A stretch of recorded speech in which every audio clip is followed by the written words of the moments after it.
오늘 하나님께서 우리에게 주시는 말씀은 열왕기하 25장 8절부터 12절까지 말씀입니다. 열왕기하 25장 8절부터 12절까지 말씀인데요. 한 절씩 교독하겠습니다. 바벨론 왕 느부갓네살의 19째 해 5월 7일에 바벨론 왕의 신복 시위대장 느부사라단이 예루살렘에 이르러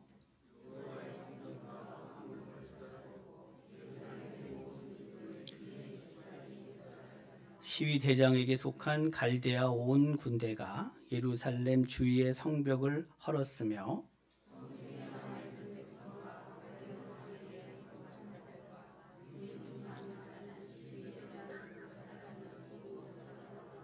함께 읽겠습니다. 시위대장이 그 땅에 비천한 자를 남겨두어 포도원을 다스리는 자와 농부가 되게 하였더라. 아멘. 오늘 우리 간증하신 우리 김지윤 성도인데요. 씩씩하네요. 예, 굉장히. 네, 그리고 또 준비한 내용도 잘 소화해서 받은 은혜를 잘 나눈 것 같습니다. 사실 여기 앞에 쓰면 굉장히 두근반, 세근반 하거든요. 네. 저도 그런데 여기 기도하는 우리 기도자나 또 간증하는 분들 다 마찬가지죠. 굉장히 쉬운 자리가 아닙니다. 이게 많은 성도들 앞에서 뭔가를 내가 이야기한다는 게 굉장히 어렵습니다. 그래도 국어 학원 강사였다고 하는데 그게 나오네요. 보니까. 네. 어쨌든 감사합니다. 우리 수요일마다 받은 은혜를 나누고 있는데 오늘 오전에 우리 신승주 권사님이 지난주 수요일에 간증한 내용을 오늘 오전 예배 시에 간증을 했어요. 제가 그 두 가지 느낀 게 있는데 하나는 뭐냐면 우리 찬양대 지휘자도 곡을 선정하는데 밤을 새워가며 선택을 한다, 고른다. 굉장히 어려운 것 같아요. 예. 하긴 저도 그 주일 오전 예배 시간에 설교를 준비하는 것도 시간이 그렇게 쉬운 건 아니지만 하지만 또 이 찬송가 세 곡을 고르는 것도 굉장히 힘듭니다. 그 설교 주제에 맞게끔 찬송가를 선택해야 되거든요. 근데 오히려 이게 시간이 더는 안 걸리지만 더 많이 걸리지는 않지만 그래도 상당히 걸릴 때가 있습니다. 근데 거기다가 또 하나가 뭐냐면 성시 교독도 골라야 되거든요. 근데 성시 교독을 그냥 1번, 2번, 3번, 4번 이렇게 고르는 게 아니에요. 제가 예를 들어서 이번 주에 2번 했으면 교독문 2번 했으면 다음 주는 3번, 그 다음 주는 4번 이렇게 하는 게 아니고 주제에 맞게끔 성시 교독문을 또 다 읽어봐야 되거든요. 그래서 그거에 맞게끔 그 주제에 맞게끔 성시 교독문을 선택해야 되거든요. 이것도 굉장히 오래 걸립니다. 생각보다. 그러니까 주일 설교 원고물을 쓰는 것도 시간이 걸리지만 또 한편으로는 찬송가를 고르고 또 교독문을 고르는 것도 어렵습니다. 어떨 때는 그 찬송가나 교독문을 고를 때 잘 안 되니까 딱 맞아야 되는데 내가 읽어봐서 또 찬송 가사를 봐서 잘 안 맞거든요. 이게. 그러면 이런 마음도 있어요. 될 대로 되라 그냥.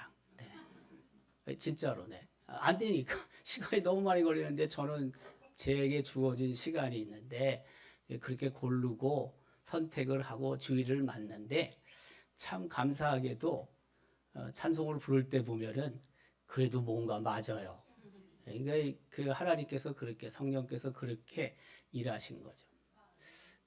사실 지휘자들이 그 주일 예배 시간에 찬양곡을 고를 때 원칙은 그렇죠. 이 설교자가 한 일주일 전이나 2주일 전에 주제를 잡아서 주는 게 맞죠.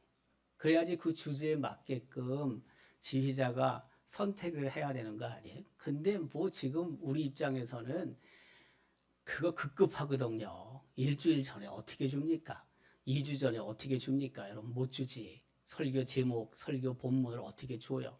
뭐 하려면 할 수도 있겠지만 또 한편으로는 그러면 이 지금 벌어지고 있는 상황들, 이 흔히 그걸 정황, 상황이라고 말하고 영어로는 컨텍스트라고 말하는데 그 컨텍스트를 맞추기가 되게 힘들어요. 예를 들어 제가 1년치 52주 설교 본문을 전해에 다 작성을 했다고 치십시다. 그래서 내년 2025년도는 첫째 주 설교 본문 딱 정해져 있고 둘째 주, 셋째 주도 쫙 있다고 한번 생각해 보세요. 정할 수는 있겠죠. 근데 그게 그 주에 우리 지금 사회나 국가나 지구촌에서 벌어지는 여러 가지 일들하고 그 본문이 그래도 어느 정도 연관이 돼야 되거든요. 근데 그것조차도 그럼 하나님께 맡기겠다. 성령께서 알아서 하시겠지. 하고 52주를 미리 다 정해가지고 제가 지휘자한테 넘겨줘요. 우리 지휘자가 세 주일에 1부, 2부, 3부 찬양 하는 지휘자들이 있잖아요. 그럼 그거에 맞춰서 하면 돼요. 되긴 되는데 설교자 입장에서는 힘든 거예요. 그거 맞추기가 굉장히 어렵습니다. 그래서 설교 본문을 택할 때 지금 벌어지고 있는 여러 사건들, 상황들을 참고하기도 하거든요. 이 하나님의 말씀 우리가 텍스트라고 불러요. 텍스트, 본문. 그 다음에 지금 사회적으로 벌어지고 있는 여러 정황들, 이걸 컨텍스트라고 불러요. 그러니까 텍스트와 컨텍스트가 서로 연결이 되는 거거든요. 텍스트를 생각하면서 컨텍스트를 생각하기도 하고 또 컨텍스트를 생각하면서 텍스트 본문을 찾기도 하거든요. 그렇잖아요. 그게 맞아야 되지. 그냥 제가 이 설교를 할 때 본문 해설만 해가지고 해석만 해가지고 무슨 의미가 있어요? 적용을 해야 되는데 그 적용을 하기 위해서는 상황과 맞아야 되잖아요. 이 본문 자체가. 그렇잖아요. 그 텍스트와 컨텍스트의 연결이 있어야 되거든요. 근데 제가 일주일 전에, 2주 전에, 3주 전에 본문을 정해서 주고 나면 뭐가 문제가 되냐면 이 컨텍스트를 살리는 게 대단히 어려울 수 있어요. 상황, 정황들을 살리는 게 어렵다고요. 네. 그래서 그렇게 잘 못 줘요. 다만 우리 지휘자들도 찬양곡을 선택을 하면서 기도하며 정하는 거죠. 뭐 어떨 때는 제가 봤을 때 설교 주제와 영 다른 찬양곡을 선택할 수도 있습니다. 왜 주제를 모르니까. 네. 하지만 또 하나님께서 성령께서 참 그걸 맞춰가는 경우가 너무나 많다. 저는 그걸 늘 느껴요. 예. 그 1부, 2부, 3부 혹은 찬양 예배 시간에 또는 우리 수요 저녁 예배 시간에도 다 마찬가지입니다. 참 감사한 거죠. 그게. 네. 고마운 거죠. 그러니까 찬양대 지휘자들에게 고마운 거죠. 그걸 그렇게 못하는데 알아서 기도하면서 잘 정해서 찬양할 때 하나님의 말씀, 설교의 내용과 잘 연결되는 것이 얼마나 감사한지 몰라요. 두 번째는 뭐냐면 저는 그 이야기도 뭐 제가 안 들었던 건 아닌데 지금 여기서 지휘를 하고 저쪽에서 반주를 하고 이게 잘 안 맞는다는 거죠. 보면서 해야 되는데 이게 안 보이니까 네. 뒤에 지금 반주자가 있잖아요. 여러 번 제가 건의도 받은 거예요. 근데 제 입장에서 이게 이 구조상 어려워요. 왜 어렵냐 하면은 저 그랜드 피아노가 저쪽으로 가면은 이 의자가 4개에서 5개가 사라져 버려야 돼요. 저쪽에 가게 되면 이 균형이 안 맞아요. 조화가 안 맞는다고요. 의자 자체가. 지금 상황으로 봤을 때 여러분 첫째 줄, 둘째 줄, 셋째 줄, 넷째 줄 이게 지금 딱 조화가 맞는데 만약에 저쪽으로 피아노가 갈 경우에는 그런 문제, 조화가 깨져버려요. 구조 자체가. 또 하나가 뭐냐면 그러면 저쪽에다 흔히 말하는 그랜드 피아노가 있고 저쪽에 업라이트 피아노를 놓으면 되지 않냐라고 얘기도 할 수 있지만 그래도 한 3줄 정도는 없어져야 돼요. 두 번째, 저 그랜드 피아노를 쓸 수가 없어요. 그럼 저건 고물이 되는 거예요. 저 어디다 써요? 우리 지금 각 예배실에 다 지금 피아노가 있고 다 있는데 그러면 저건 버려요? 새 거 저기다 업라이트 피아노 갖다 놓으면 저거는 쓸 수가 없는 거예요. 그런 거예요. 상황이. 네. 또 하나. 지금 우리가 이 동원 예배실을 사용하고 있는데 동원 예배실 사용하는 이유가 있어요. 뭐냐면 위에 우리가 본당을 사용할 수 있는데 이 인원 가지고는요 저기 올라가면 썰렁해요. 추울 때는 히팅하는데 히팅비가 너무 많이 들어요. 여름에는 에어컨 트는데 에어컨비가 너무 많이 들어요. 전기값도 많이 듭니다, 여러분.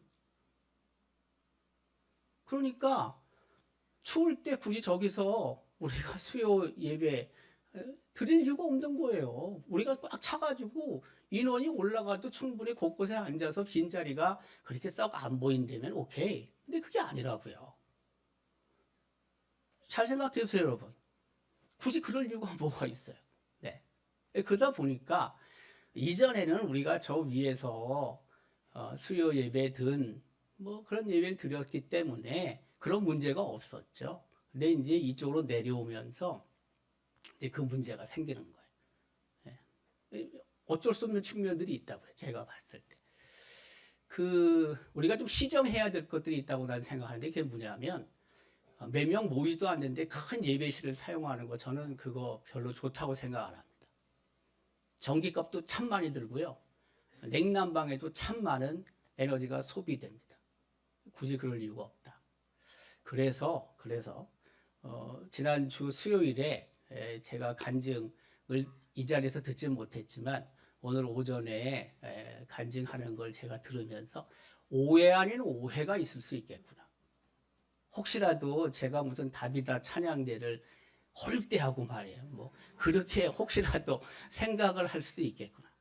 그렇지 않습니다. 예. 제가 그런 부분을 수없이 생각하는 사람입니다. 누구보다도. 지금요 위에 올라가면 우리가 에어컨도 안 틀어도 되고 히팅도 안 해도 돼요. 지금 이 4월달 뭐 5월 요때는. 근데 원래 올라갈 생각이 참 많았는데 제가 올라가지 않는 이유가 있습니다. 왜? 우리가 이 인원으로 올라가면요 썰렁해져요. 썰렁합니다. 올라가 보십시오. 네. 그거보다는 그래도 어느 정도 채워진 상태로 예배드리는 게 훨씬 낫다. 피차간에 낫다. 그래서 있는 거예요. 누구 뭐 여기 있고 싶어요. 위에 올라가고 싶지. 네. 또 하나 이거의 전기값이 우리 지금 동원 예배에서 하는 전기값에 최대한 5배가 들어갑니다. 저기 최대한. 네. 여러분 뭘 선택하겠어요? 저는 여기 있겠다는 거예요. 그래서 갖다나 지금 에너지 세이브 무슨 뭐 그린 처치 캠페인 하는데 우리가 그렇게 올라갈 이유가 뭐 있어요. 그래서 어쩔 수 없다. 어쩔 수 없다. 뭐 또 다른 좋은 기회가 올 때까지는 뭐 해야 돼요. 제가 이 얘기도 했어요. 제가 신학교 다닐 때 수 없는 교회를 참고하기 위해서 많이 다녔다고 그러잖아요. 세문안 교회가 새로 건축을 했잖아요. 지금 근데 세문안 교회가 규모가 굉장히 큽니다. 이전 예배당도 우리 예배당도 훨씬 큽니다. 이건 뭐 말할 것도 없고요. 근데 거기는 찬양대가 양쪽으로 씁니다. 양쪽으로. 한쪽만 쓰지 않습니다. 양쪽으로 씁니다. 직사각형입니다. 완전 직사각형. 철거하고 새로 짓기 전에 예배당 말입니다. 지휘자가 가운데 회중석 가운데다가 지휘자가 서서 양쪽을 보고 지휘합니다. 되게 불편합니다. 불편하지만 그래도 그렇게 하는 겁니다. 어쩔 수 없이 상황에 맞게끔 하는 거죠. 뭐 어떡하겠어요. 뭐 그거를. 제가 그 학교 다닐 때 거의 1년 동안 서울에 있는 여러 교회들, 인천에 있는 교회까지 주일에 봉사하지 않을 때 아침 7시쯤에 나가서 저녁 7시, 8시, 9시에 들어온 사람이 여러 교회를 방문하고 교회 주보가 어떻고 예배당 구조가 어떻고 의자가 어떻고 가운이 어떻고 유인물은 어떻고 제가 그게 수없이 있는 사람입니다. 미국에서는 제가 그 일을 굉장히 많이 했어요. 딱 보면 제 입장에서는요. 그걸 수없이 봤기 때문에 의식을 가지고 봤기 때문에 누구 봐도 제가 그 부분에 이렇게 아는 것들이 많습니다, 여러분. 네. 그런 측면들이 있다. 그래서 여러분을 내가 홀대하는 게 아니다. 네. 지금 우리 구조상 조화를 이루기 위해서는 어쩔 수 없다. 제가 오면 저쪽 공간은 완전 쓸모없는 공간으로 바뀐다. 지금 그래도 저기 그랜드 피아노가 있기 때문에 공간이 사용되는 거지. 이쪽으로 피아노가 되면 저기 누가 앉겠어요? 여러분 여기 의자 놓고 저기 누가 앉으라고 하겠어요? 사각이 돼요, 사각. 죽은 공간이 됩니다.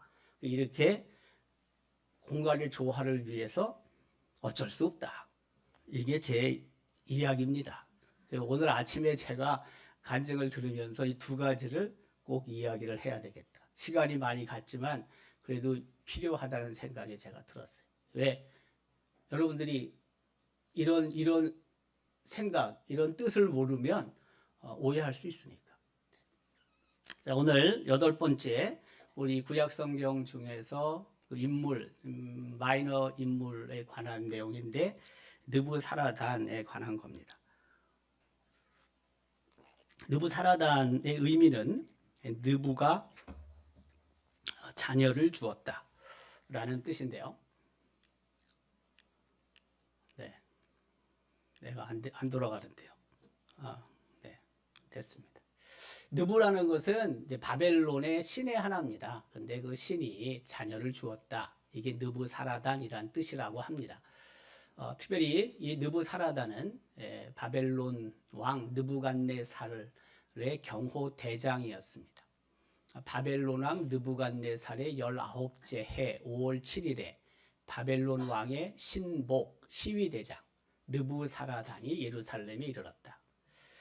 오늘 본문인데요. 신복.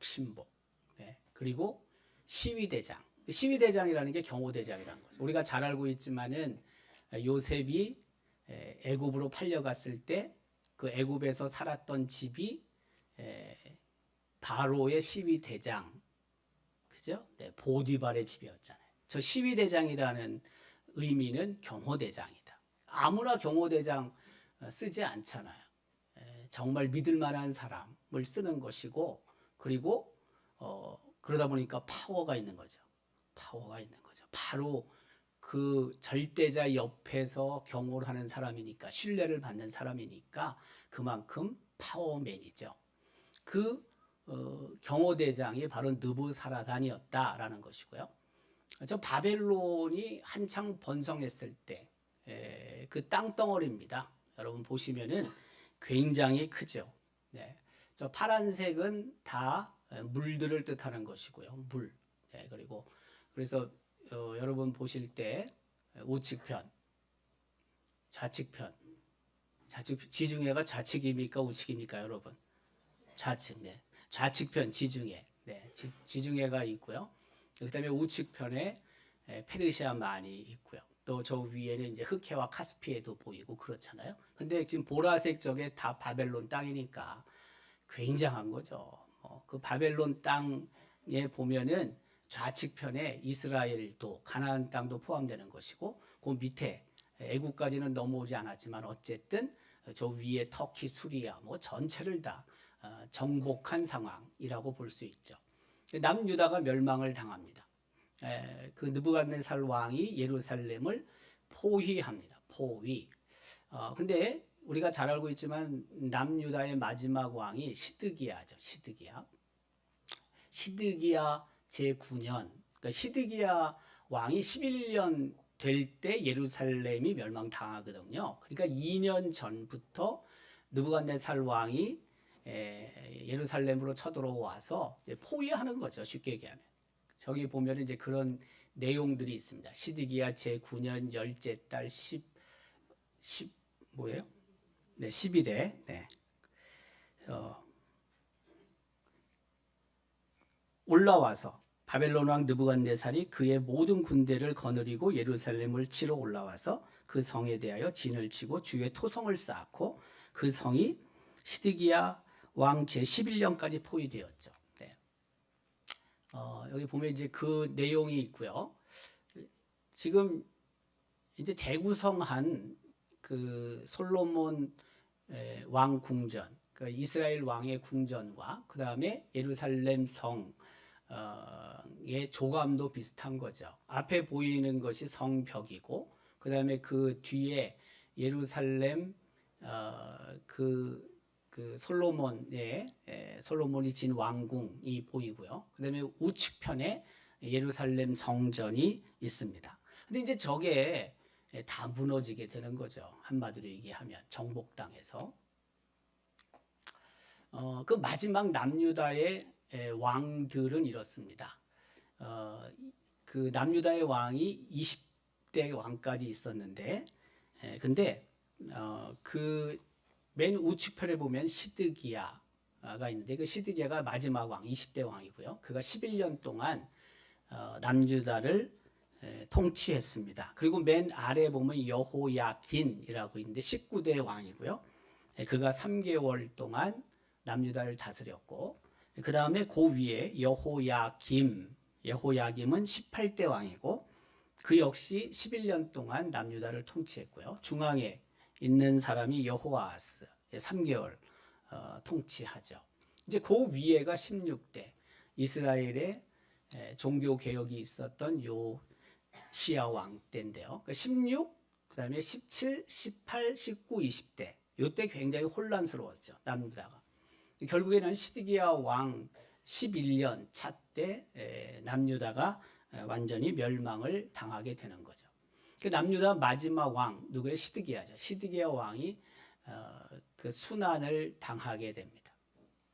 그 왕을 사로잡아서 그를 림나에 있는 바벨론 왕에게 끌고 가서 그들이 그를 신문했다. 네, 시드기야를 신문하게 되는 거죠. 그 림나라는 곳이 예루살렘에서 그 서쪽으로 한 40km 떨어진 곳에 있긴 한데요. 근데 그 림나가 아니고 그 북쪽으로 올라가면 수리아가 있잖아요. 시리아가 있는데 거기 이제 하맛이라고 있죠. 하맛. 그 하맛이라는 곳에 바벨론 왕 느부갓네살 왕이 거기 진을 치고 있고 그리고 느부사라단을 보내서 예루살렘 성과 성전을 이제 함락시키는 거죠. 그 열왕기하 그 25장 6절 7절에는 남유다 마지막 왕의 순환을 기록하고 있습니다. 그들이 시드기야의 아들들을 그의 눈앞에서 죽이고 시드기야의 두 눈을 빼서 그죠? 노사슬로 그를 결박해 바벨론으로 끌고 갔다. 완전히 망한 거죠. 한마디로 얘기하면 끝난 겁니다. 그 결국에는 이제 예루살렘이 함락당하게 됩니다. 8절은 이렇게 기록하죠. 바벨론 왕의 신복 시위대장 느부사라단이 예루살렘에 이르러 여호와의 성전과 왕궁을 불사르고 예루살렘의 모든 집을 귀인의 집까지 불살랐으며 시위대장에게 속한 갈대아 온 군대가 예루살렘 주위의 성벽을 헐었다고 기록하고 있습니다. 초토화당한 거죠. 한마디로 얘기하면. 네. 하나님의 성, 하나님의 성전 혹은 하나님의 도시가 완전히 무너지게 되는 것입니다. 좀 안타깝긴 하지만 그러나 하나님의 백성이 하나님을 바라보지 않고 하나님을 의지하지 않을 때 어떻게 되는지를 우리에게 보여주고 있죠. 하나님의 백성은 당연히 하나님을 생각해야 되고 하나님을 신뢰해야 되고 하나님만을 섬겨야 하는데 하나님의 백성이 그것을 안 하면 아무런 힘이 없는 거예요. 아무런 힘이 없어요. 오늘 우리 생명의 삶 본문 속에 하나님의 성전도 무너진다. 하나님의 성전도 무너진다. 하나님께서 하나님의 성전을 무너뜨린다. 라는 내용이 있거든요. 어떨 때? 하나님을 온전히 섬기지 않을 때. 우상을 섬길 때. 하나님의 말씀에 순종하지 않을 때. 거룩한 성이 무너집니다. 하나님께서 무너뜨리십니다. 이것은 우리에게 굉장히 시사하는 바가 큽니다. 하나님의 전이 영원히 당연히 계속되기를 바라지만 그러나 하나님께서는 일시적으로 하나님의 성전도 무너뜨리시기도 합니다. 이 건물을 말하는 거예요. 건물을. 자, 교회라는 것은 우리가 너무나 잘 알고 있지만은 교회는 건물이 아니잖아요. 교회는 사람들의 모임이잖아요. 어떤 사람들이에요? 예수님을 그리스도로 영접하고 고백한 사람들의 모임이 교회거든요. 교회. 그러니까 교회는 조직이 아니란 말이에요. 교회는 건물도 아니란 말이에요. 건물은 무너질 수 있는 겁니다. 건물은. 그렇지 않습니까? 지금 대만에 지진이 또 와가지고 막 힘들잖아요. 막 그 건물들이 막 기울어지고 그 다음에 뭐 1층, 2층은 없어져 버리고 3층부터 나타나고 막 이렇다고 그러잖아요. 건물은 무너져요. 근데 신앙 공동체인 예수를 그리스도로 영접하고 고백한 사람들의 모임인 교회는 없어지지 않아요. 사라지지 않아요. 우리가 착각하면 안 되는 게 예배당은 무너질 수 있다. 그러나 그 예배당 안에서 예배를 드리던 하나님의 백성들은 사라지지 않습니다.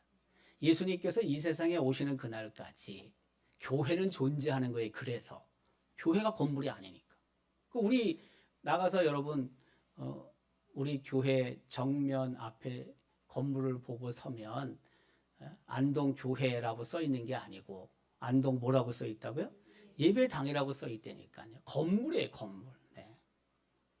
우리 교회를 오랫동안 왔다 갔다 하면서도 그 앞에를 안 쳐다봐가지고 안동 예배당으로 써 있는지 모르는 사람도 많습니다. 아무 생각 없이 들락날락 하니까. 근데 이 안동 예배당이라고 써 있거든요. 예배당. 무너집니다. 무너질 수 있습니다. 사라질 수도 있습니다, 이게. 그러나 이 안에서 하나님을 예배하고 하나님을 찬양하고 하나님 앞에 기도하는 하나님의 사람들은 사라지지 않습니다. 그걸 얘기하는 거예요. 예루살렘 성전 그렇게 7년 동안 힘들게 어렵게 진 예배당도 회파당하는 건데 뭐 무너지는 건데 뭐 할 말 있습니까? 우리가 믿음을 지키고 믿음 안에서 하나님을 더욱 의지하며 살아야 될 이유가 바로 여기에 있는 거죠. 성전이 회파당합니다. 회파당합니다. 12대장 느부사라단이 어때요? 성전 안에 있는 기물들을 다 가지고 가버렸습니다. 그 기물들 지금 우리가 조금 하나라도 갖고 있으면 네, 엄청난 건데, 그렇죠? 네. 근데 없습니다. 없습니다. 저는 그런 생각도 해봅니다. 우리 교회 처음에 예배를 드렸잖아요. 앞에서 기독 서원에서 1909년 8월 8일 첫 예배를 드리잖아요. 그때 성물들이 기물들이 뭐 하긴 있지 않았겠어요? 뭔지 잘 모르지만 이런 뭐 탁자가 있었든 혹은 뭐 강대상 같은 게 있었을 텐데 잘은 모르지만 뭐 있었을 것 같아요. 저는. 근데 그게 남아 있었다면 네. 그 2년 후에 1년 지나서 우리가 16건짜리 기역제 예배당을 건축하는데 그 안에도 뭔가 있었을 거거든요. 이런 성물들이 그게 남아 있었다면 하나라도. 네. 근데 그 당시는 우리가 그게 귀하다고 생각 안 해요. 새로 이사 가면 다 버리고 새 걸로 다 준비하죠. 여러분 살다가 새 아파트를 구입하고 새 아파트로 갈 때는 어떻게 합니까? 웬만한 건 다 버리고 갑니다. 네, 버리고 갑니다. 지금 그 우리 교회에 오래된 그런 물건들도 좀 있긴 하지만 사실 115년 돼서 한 110년 혹은 뭐 100년, 80년, 70년 막 이렇게 이제 그 오래된 물건들이니까 그것은 우리가 귀하게 생각하는데 지금부터 한 30년 전 혹은 40년 전 이런 물건들은요 별로 귀하게 생각 안 합니다. 그거보다 2배, 3배 된 3배까지는 안 돼도 2배 이상 된 건 귀한데 근데 한 20년, 30년 된 거는 별로 귀하게 생각 안 합니다. 근데 조금 지나면 그게 40년, 50년이 됩니다. 사실은 모아놔야 되는데 저부터도 뭐 60년, 70년 된 거는 보물단지 같이 생각이 들고 20년, 30년쯤 된 거는요 그렇게 귀하게 생각이 안 들어. 그 웬만하면 버리려고 그래. 저도 가만히 생각해 보니까. 근데 버리면 사실 안 되거든요. 근데 또 버리지 않자니 어디다 놓을 데도 없어 이걸 또. 네. 그래서 이게 사실은 차곡차곡 그 시대에 따라서 뭔가 보관이 돼야 되고 나중에 그것이 전시돼야 되고 이래야 되는데 그런 게 참 어려워요. 제가 보니까 쉽지 않다. 네. 그 오래된 예배당을 왜 철거를 하고 예배당을 새롭게 짓냐 이렇게 말하는 사람들이 참 많은데 제가 오래된 교회를 섬기고 오래된 교회에서 함께 예배를 드리면서 느끼는 건데요. 그게 그럴 수밖에 없어요. 제가 가만 보니까. 네. 이유가 왜 그러냐면 오래된 교회가 선 곳이 원래 그 지역에 이르면 첫 번째 교회들은요. 대개 그 땅의 중심지에 서는 경우가 많습니다. 중심지에. 처음엔 중심지가 아니었는지 모르지만 시간이 좀 흐르면서 도시가 발전하면서 나중에 보면 거의 중심지 안에 있습니다. 그런데 교회가 부흥해서 교회가 성장해서 그 예배당을 새롭게 좀 넓혀야 되거든요. 그럼 어떻게 해요? 그거 놔두고 옆에다 예배당을 져야 되나요? 근데 이미 그 땅은 그 지역의 중심에 있다니까요. 땅값이 만만치 않아요. 그 다음에 옛날 건물 그 자체를 우리가 보존하는 것도 어려운 게 아주 허술해요. 볼품이 없어요, 별로 이게. 그리고 이걸 관리하는 것도 굉장히 어렵습니다. 돈이 많이 들어갑니다. 메인티넌스 자체가 돈이 많이 들어갑니다. 이게 그냥 옛날 건물을 놔두는 게. 그러면 교회를 새로 건축을 해야 되는데 옆에 땅을 새롭게 사가지고 거기다 지면 좋겠지만 한 평, 두 평, 세 평, 네 평, 10평 이게 땅값이 너무 비싸거든요. 있는 거 부시고 건축할 수밖에 없는 거예요. 그 교회 교인들 입장에선 밖에서 볼 땐 왜 부시냐고.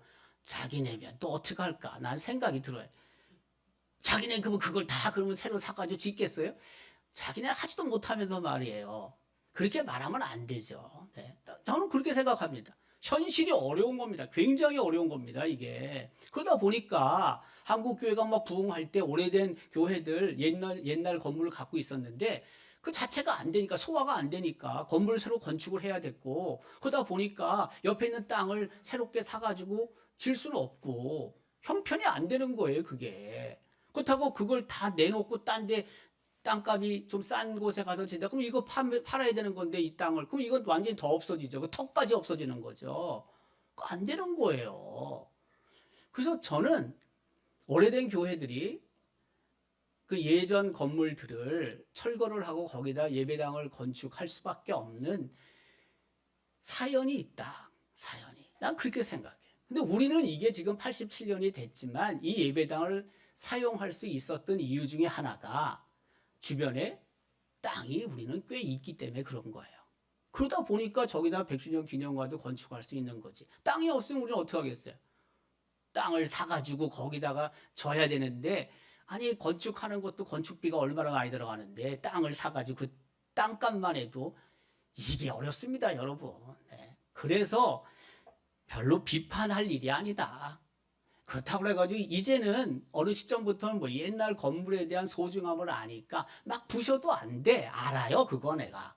근데 그 이전에는요, 그거 부신다고 뭐라고 얘기할 게 없다는 거야. 그 이전에 우리가 역사의식이 좀 부족했을 때는 할 수 없는 거예요, 그게. 부실 수밖에 없어요. 철거할 수밖에 없어요. 옛날 물건들도 우리가 그렇게 소중하게 생각을 안 한다니까요. 그런 시대가 있었다니까요. 지금이나 그 물건들이 좋아 보이고 그 건물 물건들을 보존해야 된다고 생각하는 거지 예전에 뭐 그런 생각을 해요. 네. 제가 32년 전에 우리 교회 처음 왔을 때 이 본당의 가치라든지 지금 우리가 머물고 있는 땅의 가치에 대해서 별로 생각해 본 일이 없어요. 제가 다시 20년 전에 왔을 때도요, 별로 생각해 본 일 없어요. 그냥 어느 시점부터, 정확히 잘 모르겠는데, 아마 한 5, 6년 전쯤 안 될까. 그때부터 제가 관심을 갖고 우리 교회 역사, 이 지역의 기독교 역사, 이런 것들을 제가 찾아보고 글을 쓰고 하다 보니까 가치를 알게 된 거지, 뭘 제가 알아요. 네. 진짜 몰라요. 하나도 몰랐어요. 근데 좀 더 일찍 알았으면 좋았을 텐데 하는 생각이 든다는 거지. 제 얘기는. 그랬으면 좀 더 좋은 물건들을 우리가 보존할 수도 있었고 보관할 수도 있었고 더 그 이전에 삼신전도도 그런 의식을 갖고 있었다면은 얼마나 더 그 이전에 버려졌던 물건들을 우리가 보관하고 보존할 수 있었겠어요. 나중에 우리 믿음의 후배들이 그걸 보면서 야 저게 저런 거였네 그런 이야기들 혹은 감동을 받지 않겠어요? 근데 그렇게 되기까지는 쉬운 게 아니다라는 것입니다. 제가 말하고 싶은 거는. 그래도 우리가 비교적 조금 다른 교회들에 비해서 일찍 우리보다 먼저 의식을 가진 교회도 있지만은 조금 일찍 의식을 가져서 우리가 많은 것을 지금 보존하고 있는 거예요. 그래도 우리가 그러면 고마운 거죠. 감사한 거죠. 어쨌든 저 회파된 성전 안에 있던 많은 성물들을 다 가지고 간 사람이 바로 느부사라단이에요. 자, 바로 그런 내용들이 쭉 있고요. 그리고 사람들이 포로로 끌려가게 됩니다. 예, 시위대장 느부사라단이 사람들을 체포해서 포로로 끌고 갔습니다. 그리고 그 예루살렘에 남겨둔 사람도 있습니다. 그 남겨둔 사람들은 어떻게 했어요? 포도원을 다스리는 자와 농부가 되게 했다. 거기서도 먹고 살아야 되지 않습니까? 네, 그래서 그와 같은 일을 느부사라단의 지도하에 이루어지게 되는 거죠. 자, 포로로 끌려간 사람들 이제 예루살렘 성이 완전히 함락을 당하고 남유다가 멸망을 당했죠. 물론 70년 동안이긴 하지만 자, 1차, 2차, 3차 포로가 있습니다. 우리가 너무나 잘 알지만 주전 605년 또 597년 그리고 586년에 세 차례에 걸쳐서 예루살렘에 있는 거민들이 바벨론으로 포로로 잡혀갑니다. 왕은 느부갓네살 왕입니다. 그리고 중요 인물들은 1차 때는 다니엘 선지자가 포로로 잡혀갔고 또 2차 때는 에스겔 선지자가 포로로 잡혀갑니다. 3차 때는 예레미야가 포로가 됐지만 뒤에 나오는데 포로가 됐지만 풀려 나옵니다. 석방당하죠. 네, 그러니까 예레미야 선지자가 사실은 3차 포로로 잡혀갈 뻔했어요. 근데 느부갓네살 왕의 선대로 포로에서 석방이 되어 예루살렘에 남았다가 애굽으로 가게 되고 그런 일들을 겪게 되죠. 자, 멸망당한 후에 바벨론 왕은 그 총독을 세워서 예루살렘을 다스리게 하죠. 그 사람의 이름이 그달리아입니다. 그달리아. 열왕기하 25장 22절에는 그달리아가 그 지역의 총독으로 다스리고 지배하는 역할을 했다라는 것이 기록되고 있고요. 근데 그 그달리아가 살해당합니다. 암살당합니다. 뭐 당연히 그렇겠죠. 유대인들 중에도 나름대로 민족주의자들이 있었을 것이고 그 민족주의자들에 의해서 그달리아가 살해당하죠. 그 살해당할 때 여기 보면 7월에 왕족 엘리사마의 손자 느다니아의 아들 이스마엘이 부하 10명을 거느리고 와서 그달리아를 쳐서 죽이고 또 그와 함께 미스바에 있는 그죠? 미스바에 있는 유다 사람과 갈대아 사람을 죽였다고 기록하는데 이제 그 미스바가 우리가 잘 알잖아요. 미스바 사무엘 선지자가 이스라엘 백성을 소집해서 거기서 회개의 기도를 하는 그 장소 미스바가 바로 여기죠.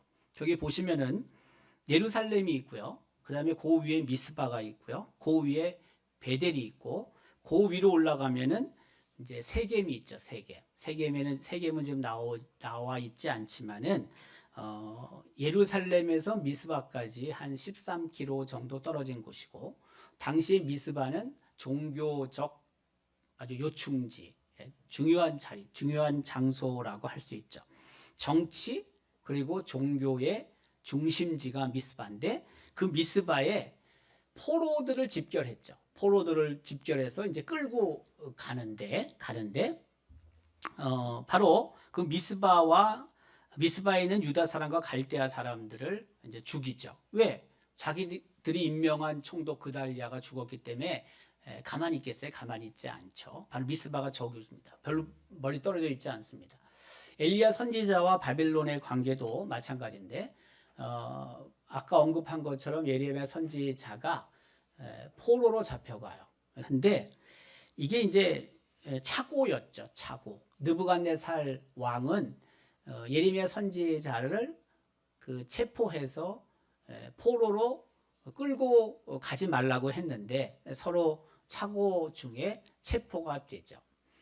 그래서 여기 지금 보면은 그 예레미야 39장 그 내용 속에 11절 12절에는 느부갓네살 왕이 명령을 내리게 되죠. 그래서 그를 선대하라고, 석방하라 그 뜻입니다. 그래서 예레미야 선지자가 석방됩니다. 석방.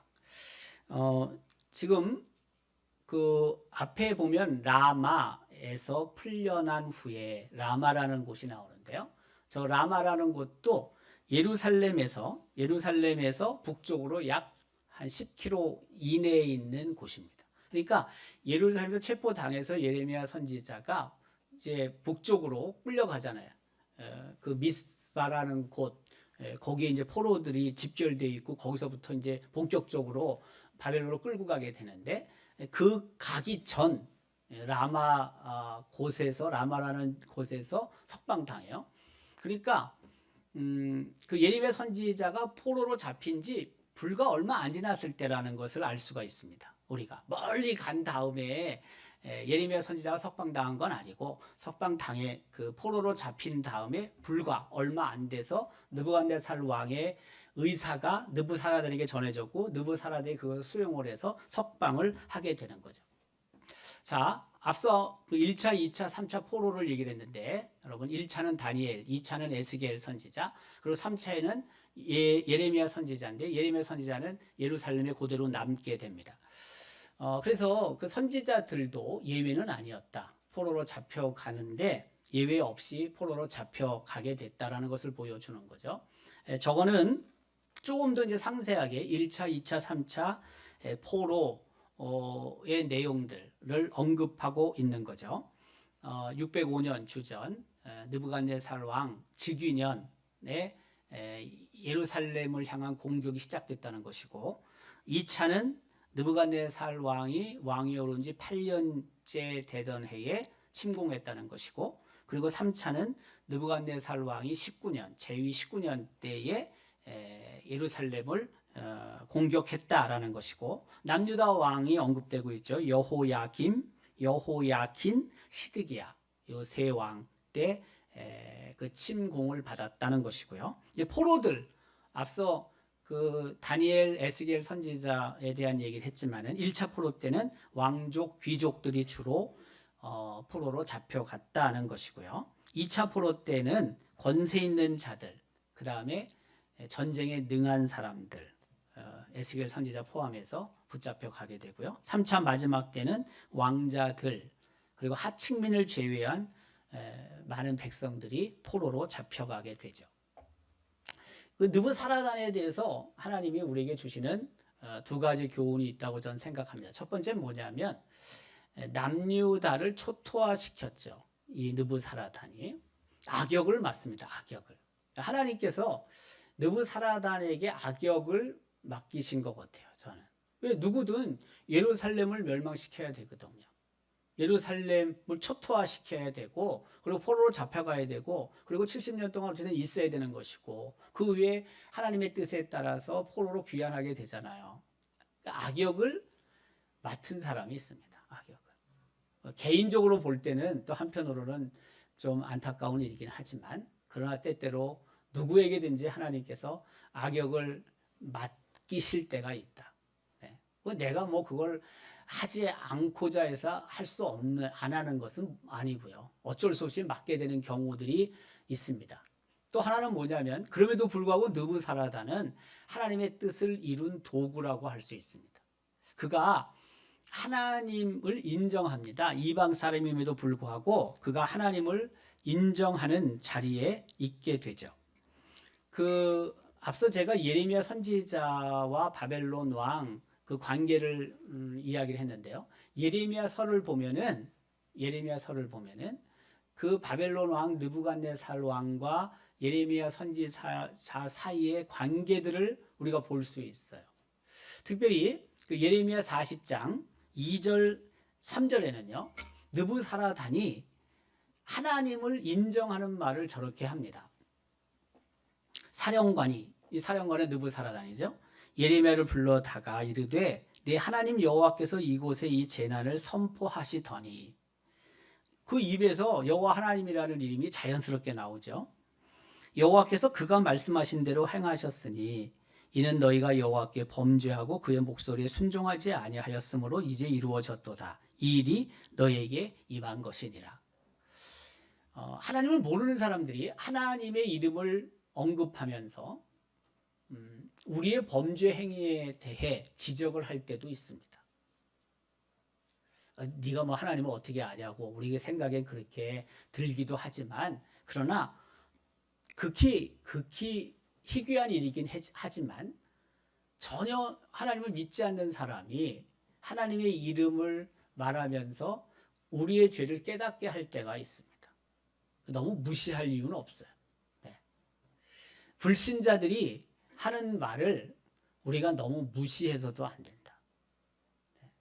그를 통해서 하나님께서 하시는 말씀이 있을 수 있기 때문에 그렇습니다. 뭐 그들이 말하는 게 다 맞는 건 아니죠, 물론. 그렇지만 우리가 가려들을 수 있어야 되죠. 분별할 수 있어야 되죠. 하나님의 백성들 사이에서 하나님의 백성들을 통해 하나님이 우리에게 하시는 말씀이 더 많겠죠. 분명히 많겠죠. 그렇지만 하나님을 모르는 사람들도 하나님의 백성들을 향하여 이런 말 저런 말 할 때 너무 그것을 가볍게 생각하지 말고 그것을 우리가 귀담아 듣고 분별할 수 있어야 된다는 거예요. 그래야지 우리의 잘잘못을 우리 스스로 깨달을 수 있습니다. 더 나아가서는 하나님이 진정 원하시는 그런 믿음의 삶을 우리 모두가 살아갈 수 있다는 것이죠. 느부사라단, 그 이름이 그래도 우리 이 성경에 마이너 인물이긴 하지만 그래도 우리 머릿속에 각인될 만한 일을 한 사람입니다.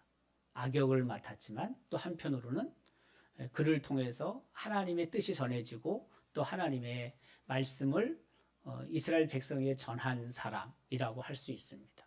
우리 주변에 이런 사람이 또 있을 수 있습니다. 나를 깨우치고 또 그를 통해서 진정 하나님이 무엇을 원하시는지 알 수 있게끔 하는 사람들이 있을 수 있습니다. 그런 사람들을 우리가 만나면 얼마나 좋겠습니까? 너무 무시하지 마십시다. 주변에 불신자들을 통해서 말씀하시는 하나님의 뜻이 있을 수 있다는 것을 생각하고 귀를 기울여 듣고 더 나아가서 하나님을 온전히 더 잘 섬길 수 있는 우리의 삶이 될 수 있기를 주님의 이름으로 기원합니다.